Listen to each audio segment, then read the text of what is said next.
അസ്സലാമു അലൈക്കും വറഹ്മത്തുള്ളാഹി വബറകാതുഹു. അൽഹംദുലില്ലാഹ് വസ്സലാത്തു വസ്സലാമു അലാ റസൂലില്ലാഹി വഅലാ ആലിഹി വസഹ്ബിഹി അൽ ഫായിസീന ബിറിളല്ലാഹ്. അമ്മാ ബഅദ്. സഹോദരങ്ങളെ, ഇനി ജബ്ബാർ പിടികൂടിയിട്ടുള്ളത് സൂറത്ത് മുദ്ദസിറിലെ 11-ാമത്തെ ആയത്താണ്. ദർനി വമൻ ഖലഖ്തു വഹീദ. എന്നെയും ഞാൻ ഒറ്റയ്ക്ക് ആരെയാണോ സൃഷ്ടിച്ചത് അവനെയും വിട്ടേക്കുക.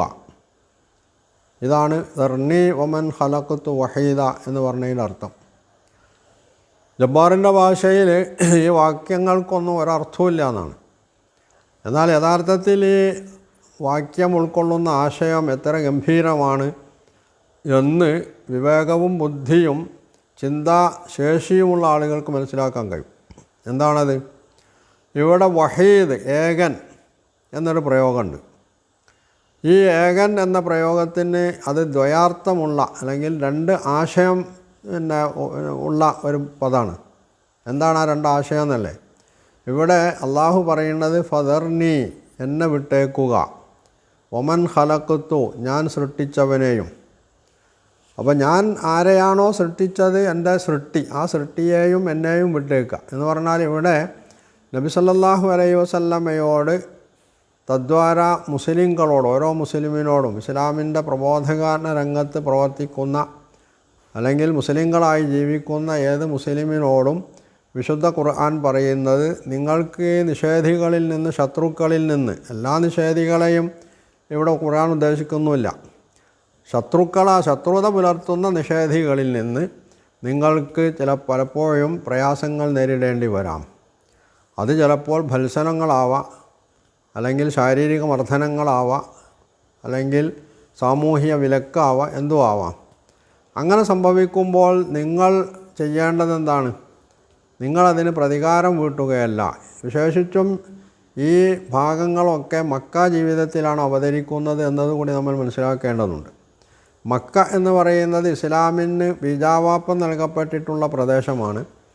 അവിടെ ഇസ്ലാമിലേക്ക് ആളുകളെ ആകർഷിക്കുക എന്നതാണ് പ്രഥമമായിട്ട് ചെയ്യേണ്ട സംഗതി.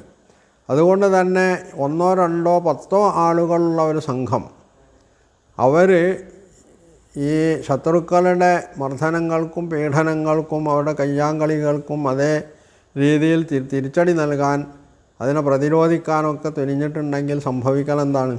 ഈ പ്രസ്ഥാനത്തിൻ്റെ പ്രവർത്തനം തീർത്തും നിലച്ചു പോകുന്നുള്ളതാണ്. അതുകൊണ്ട് എന്ത് തന്നെ പ്രയാസങ്ങളുണ്ടായാലും അത് ഞാൻ കയ്യാളിക്കൊള്ളും, നീ അല്ലെങ്കിൽ നിങ്ങൾ അത് കയ്യാളേണ്ടതില്ല, അതെനിക്ക് വിട്ടു തന്നേക്കാനാണ് ഇവിടെ വിശുദ്ധ ഖുർആൻ പറഞ്ഞത്. എന്നിട്ട് പറയുന്നത് വമൻ ഖലഖ്തു വഹീദൻ. ഇവിടെ ഖലഖ്തു, ഞാൻ സൃഷ്ടിച്ചു. ഞാൻ ആരെയാണോ സൃഷ്ടിച്ചത്, അതെങ്ങനെയാണ് സൃഷ്ടിച്ചത്? എനിക്ക് അവനെ സൃഷ്ടിക്കാൻ ആരെങ്കിലും പങ്കാളിയായിട്ടുണ്ടായിരുന്നുവോ? ഇല്ല, ഞാൻ ഒറ്റക്കാണ് അവനെ സൃഷ്ടിച്ചത് എന്നാണ്. അതാണ് ഒമൻ ഖലഖ്തു വഹീദൻ. ഒന്ന്, ഞാൻ ഒറ്റക്കാണ് അവനെ സൃഷ്ടിച്ചത് എന്നുള്ളതാണ് ഇതിൻ്റെ ആശയം. മറ്റൊരാശയം എന്താണ്? ഒമൻ ഖലഖ്തു വഹീദൻ, ഞാൻ ഒറ്റക്ക് സൃഷ്ടിച്ചവൻ എന്ന് പറയുമ്പോൾ ഉദ്ദേശിക്കുന്നത് ഈ എൻ്റെ സൃഷ്ടിയായിട്ടുള്ള മനുഷ്യൻ, അവൻ ഈ ഭൂമിയിലേക്ക് അവൻ്റെ മാതാവിൻ്റെ ഗർഭാശയത്തിൽ നിന്ന് വരുമ്പോൾ അവൻ്റെ കൂടെ കൂട്ടിനാരുണ്ടായിരുന്നില്ല. അവൻ്റെ മാതാവിൻ്റെ ഗർഭാശയത്തിൽ അവൻ്റെ മാതാവിൻ്റെയും പിതാവിൻ്റെയും അണ്ടബീജങ്ങൾ ഒന്നിച്ചുകൂടി അത് സൈഗോട്ടായി രൂപാന്തരപ്പെട്ട് ഗർഭാശയ ഭിത്തിയിൽ അള്ളിപ്പിടിക്കുന്ന ആ ഘട്ടം മുതൽക്ക് ഇങ്ങോട്ട് എടുത്താൽ ഇവൻ്റെ കൂടെ ആരും ഉണ്ടായിരുന്നില്ല. അപ്പോൾ അവൻ ഒറ്റക്കാണ് അവൻ്റെ മാതാവിൻ്റെ ഗർഭാശയത്തിൽ വളർന്നു വരുന്നത്. ആ വളർച്ചയിൽ പോലും ചിലപ്പോൾ അവിടെ ഒരു ചോദ്യമുണ്ട്, ഒരേ ഗർഭത്തിൽ തന്നെ 2 കുട്ടികളുണ്ടെങ്കിൽ കൂട്ടിന് ആളില്ലേ എന്ന് ചോദിക്കാം. യഥാർത്ഥത്തിൽ അതും ഒരു വിഡ്ഢിത്ത ചോദ്യമാണ്. കാരണം എന്താ പറഞ്ഞാൽ, ഈ വളർന്നു വരുന്ന ഭ്രൂണത്തിനോ അല്ലെങ്കിൽ ഗർഭസ്ഥ ശിശുവിനോ അവിടെ സഹായകമായിട്ട് അങ്ങോട്ടും ഇങ്ങോട്ടും ഒന്നും ചെയ്യാൻ കഴിയില്ലാന്നുള്ളതാണ്. അവർക്ക് എൻ്റെ കൂടെ ആരാണുള്ളത് എന്ന് പോലും ചിന്തിക്കാൻ പറ്റാത്ത ഒരു സാഹചര്യത്തിലാണ് ഗർഭാശയത്തിൽ കുട്ടികൾ വളരുന്നത്. 1, 2, 3 കുട്ടികളുണ്ടെങ്കിൽ പോലും. അപ്പോൾ എല്ലാവരും, മാത്രമല്ല അവർ ഭൂമിയിലേക്ക് വരുന്നത് തന്നെ എങ്ങനെയാണ്? അവർ ഒറ്റക്കാണ്. ഒരു സ്ത്രീയും ഒന്നിച്ച് 2-3 കുട്ടികളെ ഒരേ സമയത്ത് പ്രസവിക്കണമെന്ന് നമ്മൾ കേട്ടിട്ടില്ല. ഇനി ഓപ്പറേഷൻ ചെയ്തെടുക്കുകയാണെങ്കിൽ പോലും ഒരു കുട്ടിയെ എടുത്തതിൻ്റെ ശേഷം മറ്റേ കുട്ടിയെ എടുക്കാൻ കഴിയുള്ളൂ. അപ്പോൾ ഇവന് ഒറ്റക്കാണ് ഭൂമിയിലേക്ക് വരുന്നത്, ഞാൻ ഒറ്റക്കാണ് അവനെ സൃഷ്ടിച്ചിട്ടുള്ളത്. അപ്പോൾ അവൻ്റെ ആരും കൂട്ടുകാരില്ല, അവനെ സൃഷ്ടിക്കണ കാര്യത്തിൽ എനിക്കും കൂട്ടുകാരില്ല. അങ്ങനെ വന്നിട്ടുള്ള മനുഷ്യൻ അവന് കുറച്ചൊക്കെ വളർച്ച പ്രാപിച്ച് ആരോഗ്യമുണ്ടായി കാര്യങ്ങൾ കൈയാളാൻ തുനിയുമ്പോൾ അവൻ എന്ത് ചെയ്യുന്നു? അവനെൻ്റെ സൃഷ്ടാവിനെ മറക്കുന്നു, അവനെ ധിക്കരിക്കുന്നു, ആ സൃഷ്ടാവിൻ്റെ നിർദ്ദേശങ്ങൾ അംഗീകരിക്കാൻ അവൻ കൂട്ടാക്കുന്നില്ല. അങ്ങനെ അവൻ ധിക്കാരിയായി മാറുകയാണ്. അതുകൊണ്ട് അത്തരം ധിക്കാരികളെ ഞാൻ കൈയാളിക്കൊള്ളും, നീ അവരെ വെറുതെ വിട്ടേക്കുക, അവരവരുടെ പ്രവർത്തനങ്ങളിൽ നിരതരായി മുമ്പോട്ട് പോയിക്കൊള്ളട്ടെ, അത് നീ കണക്കിലെടുക്കേണ്ടതില്ല. എന്നോട് എന്താണോ ഞാൻ കൽപ്പിച്ചിട്ടുള്ളത് ഈ മാർഗത്തിൽ, ഈ ദൗത്യ നിർവഹണ രംഗത്ത്, അത് സാധ്യമായ അത്ര ഭംഗിയായിട്ട് നിർവഹിക്കാൻ നീ ശ്രമിച്ചു കൊണ്ടിരിക്കാം. അപ്പോൾ ഇത് പറയുമ്പോഴാണ് ജബ്ബാർ പഴയ പല്ലവി പിന്നെയും ആവർത്തിക്കുന്നുണ്ട്. അതെന്താണ്? സമ്മതായിട്ടുള്ള, ആരുടെയും ആശ്രയം ആവശ്യമില്ലാത്ത, ആരെയും ആശ്രയിക്കാത്ത സർവശക്തനായ അള്ളാഹു അവൻ മലക്കുകളെ ആശ്രയിച്ചു കൊണ്ടാണ് എല്ലാം ചെയ്യുന്നതെന്നാണ്. ഇവിടെയാണ് നമ്മൾ നേരത്തെ പറഞ്ഞിട്ടുള്ള സ്വാതന്ത്ര്യം എന്ന് പറയുന്ന സംഗതി. സ്വതന്ത്രനായിട്ടുള്ള ഒരു ആൾ, അത് ആരുമാവട്ടെ, അയാളൊരു തീരുമാനമെടുക്കുന്നു, എൻ്റെ കാര്യങ്ങൾ നിർവഹിക്കാൻ, അത് എൻ്റെ നിർദ്ദേശങ്ങൾ പാലിച്ചുകൊണ്ട് ഞാൻ ഏൽപ്പിക്കുന്ന ബാധ്യതകൾ നിർവഹിക്കാൻ ഞാൻ ചിലരെ ചുമതലപ്പെടുത്തുകയാണ്. അവരത് നിർവഹിക്കുന്നുണ്ടെങ്കിൽ അവർക്ക് നല്ലത്, നിർവഹിക്കുന്നില്ലെങ്കിൽ അവർക്ക് ദോഷം എന്നല്ലാതെ എനിക്കതുകൊണ്ട് കോട്ടവുമില്ല നേട്ടവുമില്ല. ഇങ്ങനൊരാൾ തീരുമാനമെടുത്താൽ ഇതിനെ യഥാർത്ഥത്തിൽ ആശ്രയമെന്നാണോ പറയേണ്ടത്, അതോ ഇയാൾ ബാധ്യതപ്പെടുത്തുന്ന ബാധ്യത മറ്റുള്ളവർ നിർവഹിക്കുന്നുണ്ടോ എന്ന് ഇവരെ പരീക്ഷിക്കുകയാണോ? ഇയാൾക്ക് കാര്യങ്ങളൊക്കെ സ്വയം ചെയ്യാൻ കഴിയും എന്നിരിക്കെ തന്നെയാണ് അയാൾ മറ്റുള്ളവരെ ഈ ബാധ്യത ഏൽപ്പിക്കുന്നത്. എന്നിട്ട് അയാൾ നിരീക്ഷിക്കുന്നു ഇവർ ഈ ബാധ്യത ശരിയാവണ്ണം നിർവഹിക്കുന്നുണ്ടോ. അപ്പോൾ യഥാർത്ഥത്തിൽ ഇത് ആശ്രയമല്ല. സ്വതന്ത്രനായിട്ടുള്ള ഒരാൾ, അയാൾക്ക് തന്നെ സ്വയം ചെയ്യാൻ കഴിയുന്നൊരു സംഗതി, അയാളുടെ ഇഷ്ടത്തിനനുസരിച്ച് അയാൾ കുറേ ആളുകളെ കൂലിക്ക് വെക്കുന്നു, അല്ലെങ്കിൽ ചില ബാധ്യതകളെ ഏൽപ്പിച്ചുകൊണ്ട് അവരെ ആ സംഗതി ചെയ്യാൻ ഏൽപ്പിക്കുന്നു.